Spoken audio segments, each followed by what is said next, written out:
Class 4 का math अध्याय 13 है। अध्याय का नाम है टाइलीकरण। तो चलिए देखते हैं। नेहा के पास कुछ गत्ते के डिजाइन है जिनकी आकृति नीचे दिखाई गई है। ये जो गत्ता है उसका डिजाइन है, कटा हुआ है, यह आकृति नीचे दिखाई गई है।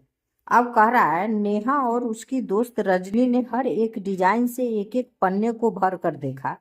उनके द्वारा भरे पन्ने कुछ इस तरह के दिख रहे थे।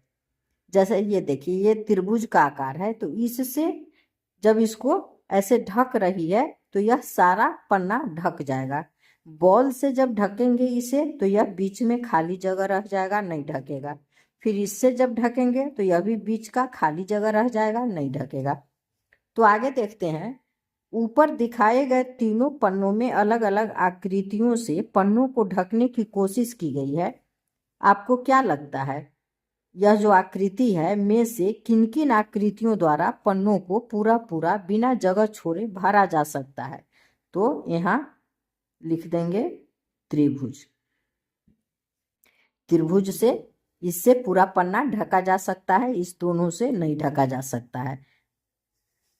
अब आगे कह रहा है आप भी छूटी हुई अन्य आकृतियों को लेकर अपनी कॉपी के पन्ने को इनसे पूरा पूरा ढकने की कोशिश कीजिए।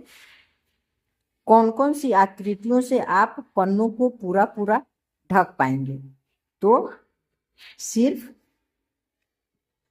इस आकृति से ही, त्रिभुज की आकृति से ही पूरे पन्ने को ढक पाएंगे। कौन कौन सी आकृतियों से आप पूरा पन्ना को नहीं ढक पाएंगे? तो इस आकृति से और इस आकृति से पूरे पन्ने को नहीं ढक पाएंगे। अब है वर्ग से क्या आप पन्ने को आसानी से ढक सकते हैं? तो लिखेंगे हाँ, वर्ग से आसानी से ढक सकते हैं। अब कह रहा है नीचे कुछ आकृतियां दी गई है, इनमें से किन किन आकृतियों की सहायता से आप ग्रीड पेपर को पूरा पूरा ढक सकते हैं, करके देखिए। तो इसमें इस आकृति से नहीं ढका जा सकता है, इससे और इससे ढका जा सकता है।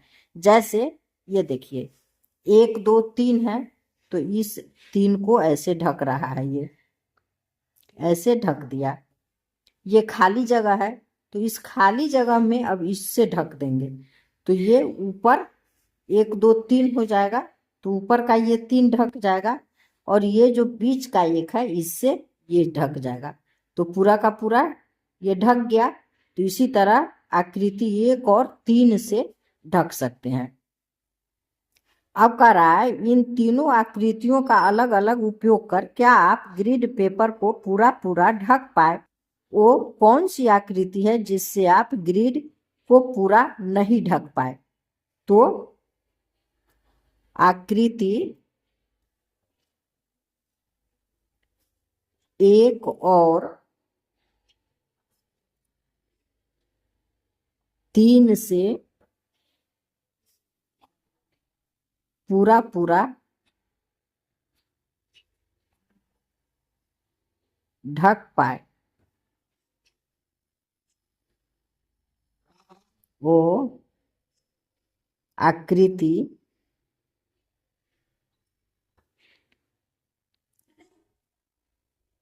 2 से ग्रिड को पूरा नहीं ढक पाए।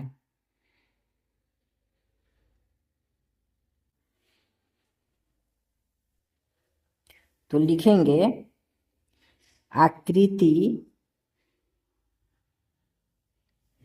1 और 3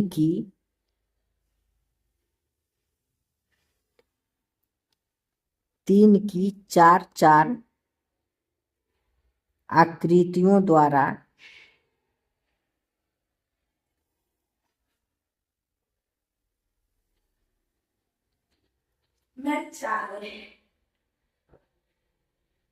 मैं पूरे ग्रिड को ढक सका।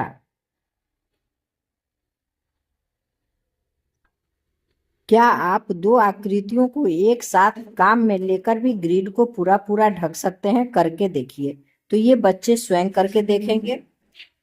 अब कह रहा है नीचे कुछ छोटी छोटी आकृतियों के टुकड़ों द्वारा पन्नों को ढका गया है, आप उन आकृतियों को पहचान कर बगल में बताइए।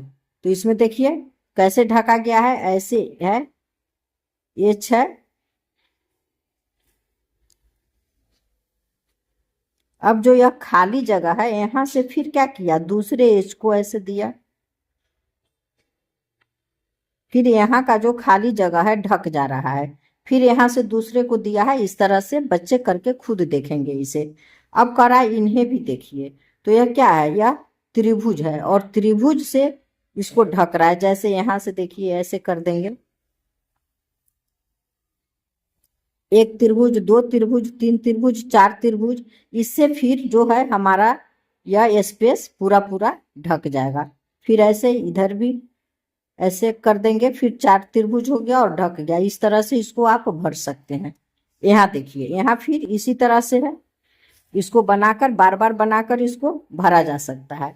अब कह रहा है ऊपर दी गई आकृतियों में दो अलग अलग आकृतियों के टुकड़ों को काम में लेकर फर्श को पूरा पूरा ढकने की कोशिश की गई है। इस तरह पैटर्न आप अपने आसपास कहाँ देखते हैं? तो ऐसा पैटर्न हम जैसे विद्यालय में भी देखते हैं, उसके बाद बैंक जाते हैं वहां देखते हैं, घर में भी जब टाइलीकरण होता है तो फिर वहां भी लगाते हैं। तो इस तरह से आप और जहां देखते हैं बच्चे खुद ही से लिखेंगे। धन्यवाद, फिर मिलते हैं अगले चैप्टर के साथ।